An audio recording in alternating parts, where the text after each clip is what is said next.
Dicneum criard, c'est un limicole qui est à peu près de la taille d'une corneille, qui vit dans les zones de plaine et qui est plutôt bien camouflé dans son milieu puisqu'il a un plumage cryptique qui est beige-marron. Il est plutôt actif en soirée et c'est là où on arrive à bien le détecter parce qu'il a un cri particulier. C'est une espèce qui vient nicher dans nos régions, dans les cultures de printemps, donc tout ce qui est maïs, tournesol, pois. C'est un oiseau qui dépose ses œufs au sol, soit même la terre ou sinon dans une petite dépression où il dispose quelques cailloux. C'est ce qui rend les nichées très vulnérables parce qu'elles peuvent être détruites au moment des travaux agricoles. Parce que c'est quand même assez discret comme oiseau, c'est pas évident de le voir. Et c'est vrai que quand on fait des interventions de binage, si on ne le connaît pas, je pense qu'on ne le voit pas. C'est intéressant d'échanger avec des gens qui nous informent sur des oiseaux que certains ne connaissent pas. Donc on ne connaît pas forcément leur mode de vie. On sait qu'ils sont là, mais on ne sait pas comment ils vivent et comment ils nichent. Échanger avec les agriculteurs là-dessus, parce que je crois que c'est malgré tout, c'est eux les hommes de terrain. Donc c'est vraiment eux qu'il faut sensibiliser pour continuer à les protéger. Puis, à préserver au maximum leur milieu, quoi. Tout le travail de repérage des couples, repérage aussi avec la localisation précise des nids et l'aide au balisage des nids est fait en grande partie grâce aux bénévoles. Au total, j'ai observé le Dicneum pendant, on va dire, de mars à juillet.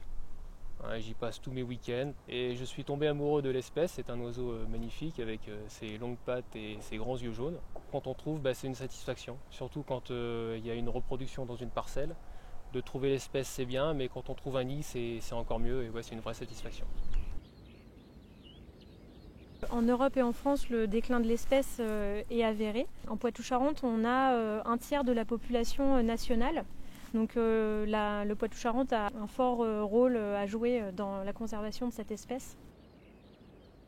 Là, on est sur un nid, en fait, sur un couple qu'on a déjà préaligné. C'est la méthode qui permet de localiser un individu couveur ou potentiellement couveur dans la parcelle. Donc là, en l'occurrence, l'oiseau est au nid, donc c'est plutôt une bonne chose. On va préparer le matériel et on va aller poser les protections. On travaille aussi en étroite collaboration avec le monde agricole. Parce que les agriculteurs parfois peuvent repérer de leurs tracteurs des couples ou même des nids au moment des travaux agricoles. Ils peuvent nous en informer. On échange aussi avec eux au moment de la mise en place du balisage pour qu'ils soient informés de la localisation du nid et qu'ils puissent le contourner au moment des travaux agricoles. Ça aide au maintien et à la protection de l'espèce dans les plaines agricoles du Poitou-Charentes. Le nid est jalonné de part et d'autre dans le sens du semis finalement de tournesol quand c'est pour du tournesol ou du maïs ou autre. Donc finalement ce principe de jalon c'est très pratique parce que l'agriculteur quand il vient pour faire son binage ou une autre intervention, forcément le nid est dans l'axe des jalons, donc il est obligé, même s'il n'a pas connaissance du nid et s'il ne voit pas les œufs, il est obligé de l'éviter, quoi. Donc ça c'est vrai que c'est un bon système qui est à mon avis est efficace, quoi. Je pense que dans la saison, on ne se rend pas trop compte, on les entend le soir, on se dit il y a toujours des œufs Dicneum. Mais moi, à mon époque, ils se regroupaient, du moins ils se regroupent toujours à peu près à la fin du mois d'août et puis au mois de septembre-octobre. Et moi, quand j'avais 15 ans, c'est-à-dire il y a à peu près 30 ans, on en comptait 150 et là aujourd'hui, on en compte 25 ou 30, quoi. Donc là, on se rend compte que vraiment l'espèce est menacée, en danger. Depuis quelques années, les associations locales en Poitou-Charentes travaillent sur l'espèce.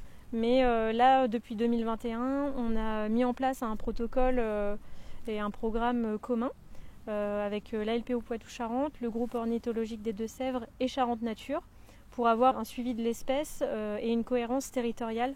Et grâce à ça, on a pu intégrer le programme national sur le Dicneum criard qui nous permet de mettre en place un protocole qui est adapté à cette espèce.